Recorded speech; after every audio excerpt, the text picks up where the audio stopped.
Essa é uma websérie que traz histórias reais sobre violência doméstica e de gênero, antes e durante a pandemia. Assista, curta, compartilhe e contribua por um mundo mais justo, com mais respeito e dignidade para todas e todos. Para ajuda, procure os coletivos Justiceiras, Whats 11 99 639 1212, www.mapadoacolhimento.org, femininoplural.org.br, Whats 51 99 537 5459. Sim, precisamos falar sobre isso. Realização e produção: Companhia de Solos Bem Acompanhados, Filmes de Junho Produtora. Assessoria Jurídica: Gabriela Souza, Advocacia para Mulheres. Apoio: Sindibancários. Criação e direção: Débora Finocchiaro, Luiz Alberto Cassol. Sobre fundo azulado, traços brancos desenham uma janela com 2 folhas quadriculadas que se abrem. No vão, a palavra confessionário. Abaixo, em letras cursivas, relatos de casa.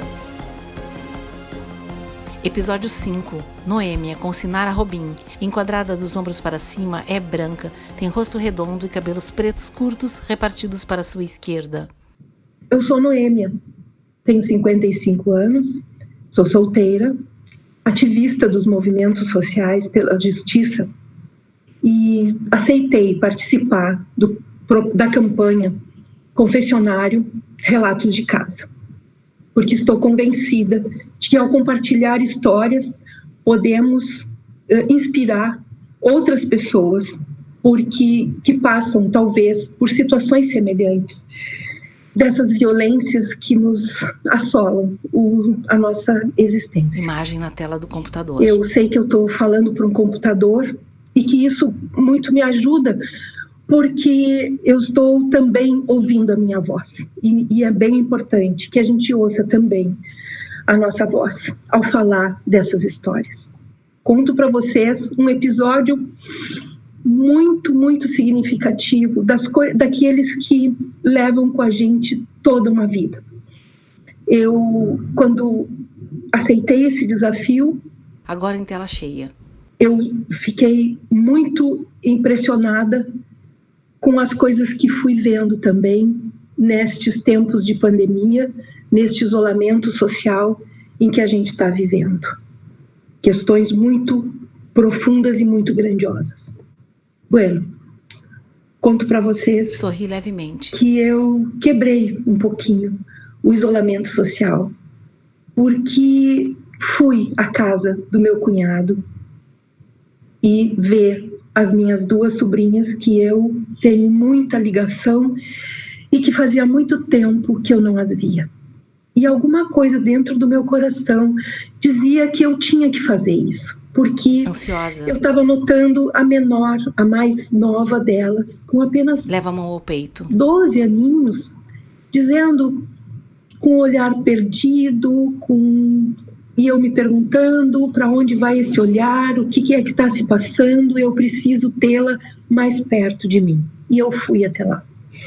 Passamos uma tarde muito agradável, falamos sobre os protocolos, sobre a questão da pandemia, sobre o que nós estávamos fazendo juntas.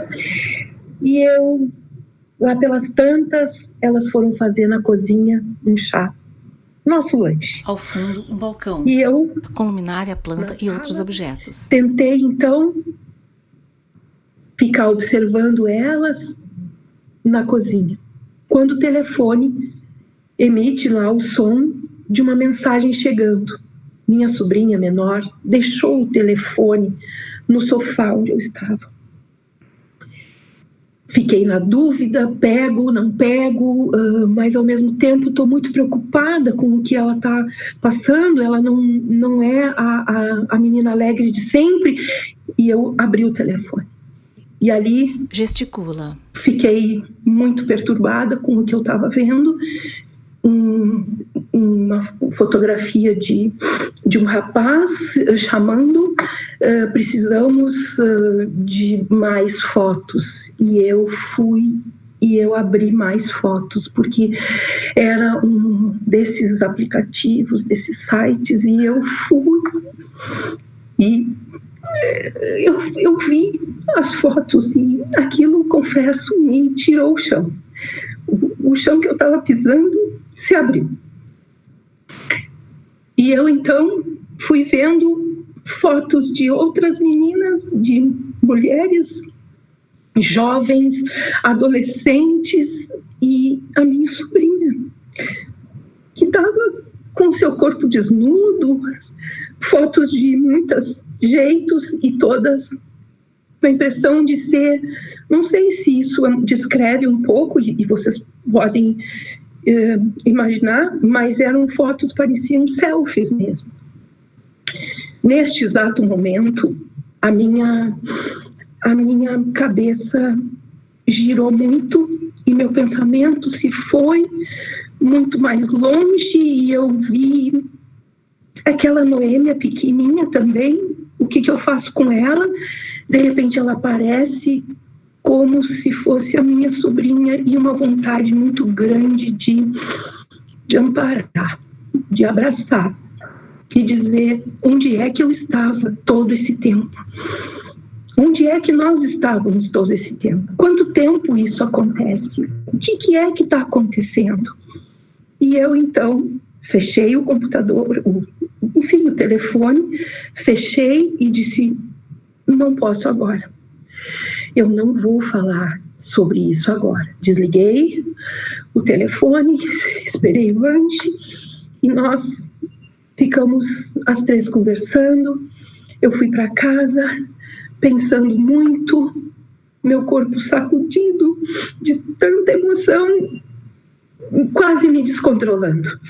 E o que eu sento na minha casa e abro meu telefone, já decidida, aí mais fundo nessa questão, e recebo uma mensagem de WhatsApp que eu nem sei de quem é, que dizendo assim, não escolha passar a tua vida com o pior da tua infância. Essa frase me transtornou. E eu então decidi, eu vou mais fundo nisso, porque disso trata a vida da minha sobrinha, mas também com a consciência de que para mim nem emprestar, me envolver e ampará-la, eu tenho que também amparar a mim e botar um respirador também em mim e respirar. Bueno, eu fui atrás de uma psicanalista que eu confio e que é especialista em crianças e jovens e adolescentes nas questões de sexualidade e tudo mais, e ela me ajudou com as melhores palavras a falar com a minha sobrinha. E eu falei. E ela, muito amorosa, uma criança que estava querendo se conectar com outros afetos. Joga levemente a cabeça para trás. Também, uma coisa que eu acho importante dizer e que não tinha dito ainda, é que minha irmã faleceu há pouco tempo, ano passado. Isso é muito pouco tempo e nós estamos vivendo assim, essa perda juntas. E eu fiquei me perguntando, e isso eu coloco para vocês, eu fiquei me perguntando muito onde é que eu estava, o que eu estava fazendo que eu não percebi isso. Do que eu conversei, do que eu me conectei com ela, que não sobre isso. E eu vejo a necessidade de que hoje todos nós precisamos, de alguma maneira, nos conectarmos com as nossas crianças, com os nossos jovens, porque a internet ela é muito maravilhosa e nos aproxima demais, traz uma presença na nossa vida, mas ela também carrega tudo isso. Mexe as mãos com energia. De ruim. E isso é uma questão que precisamos conversar, porque não se trata de controlar. Não se trata de controlar o uso, alguma coisa, mas de acompanhar. De nos acompanhar nessa travessia, nessa jornada. Que é o uso dessas tecnologias e a presença delas na nossa casa. Então, eu ajudei e eu falei, porque achava que quem tinha que falar é o pai, é a irmã, é a tia, que tem que falar com essa menina. E eu combinamos, meu cunhado e eu, que eu iria fazer isso. Com o consentimento dele, eu fiz isso. Ela foi muito resistente no primeiro momento, né? Dizendo que eu estou mexendo nas coisas dela, que isso não é possível, que não é assim, que eu sou uma tia, que eu não tenho que me meter. Mas aos poucos fomos conversando, eu fui me colocando mais perto, mais próximo, dizendo das violências, dizendo das coisas que nos envolvem nessa sociedade, de machismos naturalizados, de usos de mulheres, de uma subordinação, e, bom, enfim, tentando me colocar cada vez mais perto dela, cada vez mais próximo, e ela então veio para os meus braços. E isso foi muito, muito significativo, assim, porque nós conseguimos nos abraçar e eu consegui dizer que eu estou junto, que eu estou amparando, que eu consigo fazer isso, que a minha fragilidade em tratar disso é justamente o que eu tenho de mais forte e mais próximo para que nós enfrentemos juntas essa situação. Nós tivemos essa primeira abordagem, é claro que cheia de conflitos, cheia de questões e questões familiares, mas, bueno, a gente se aproximou. E eu fiquei com a sensação de que sim, resgatei, que eu tirei a minha sobrinha lá. Isso já faz algum tempo, as sessões continuaram, nós procurando sempre este lugar, esta conversa comum, tirando os nossos tabus, os véus que nos separam, e conseguimos fazer com que duas gerações diferentes, com sofrimentos que não são iguais, mas que se assemelham muito por uma condição que é uma condição de mulher, para que ela não traga e não tenha que fazer o esforço muito grande de guardar essas questões, porque chega um ponto que não se aguenta mais e que é só compartilhando que a gente faz isso.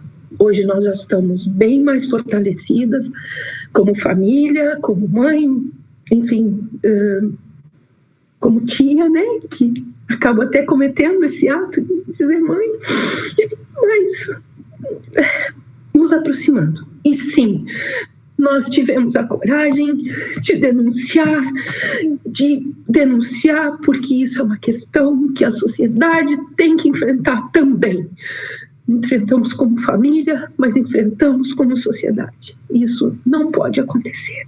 Não pode acontecer de que isso venha para dentro da nossa casa através de um computador. Este mesmo que eu estou falando, fazendo essa confissão, né? Eu agradeço muito essa oportunidade. Estamos mais fortes agora. Nós conseguimos lidar um pouquinho melhor com a nossa dor. Mas um passo foi dado e ele foi muito importante. Muito obrigada. Muito séria, respira fundo, relaxa os ombros e baixa o olhar. Logo, confessionário, relatos de casa. Gabriela Souza, Advocacia para Mulheres.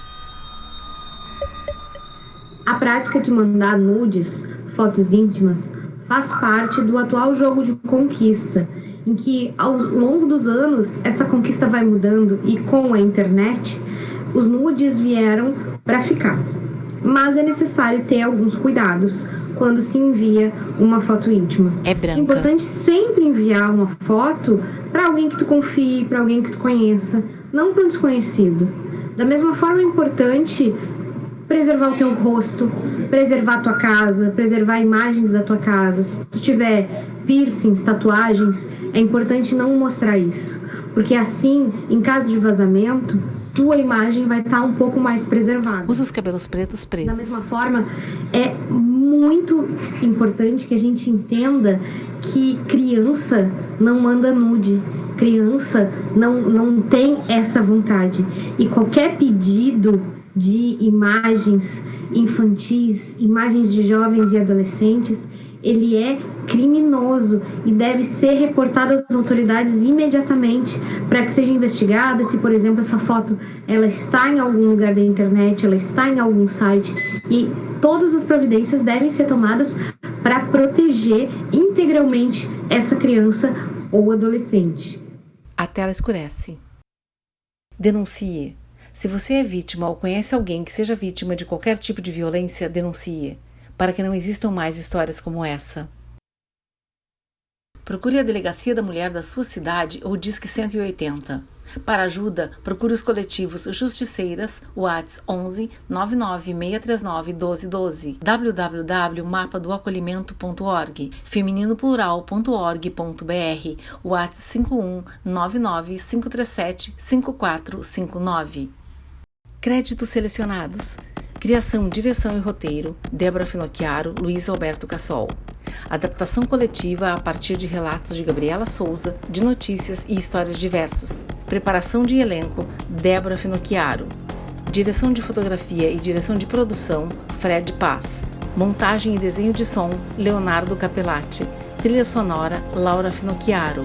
Design gráfico, Luciano Ribas. Vinheta, Victor Teixeira dos Santos.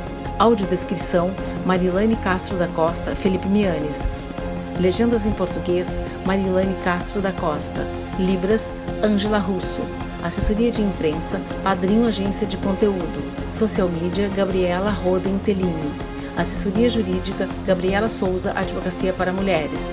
Produção executiva, Amanda Gatti, Débora Finocchiaro. Coordenação geral, Débora Finocchiaro. Apoio, Sindibancários, Rádio Univates FM, Rádio Cultura FM, Rádio União FM, Rede Estação Democracia. Realização, Companhia de Solos e Bem Acompanhados, Filmes de Junho.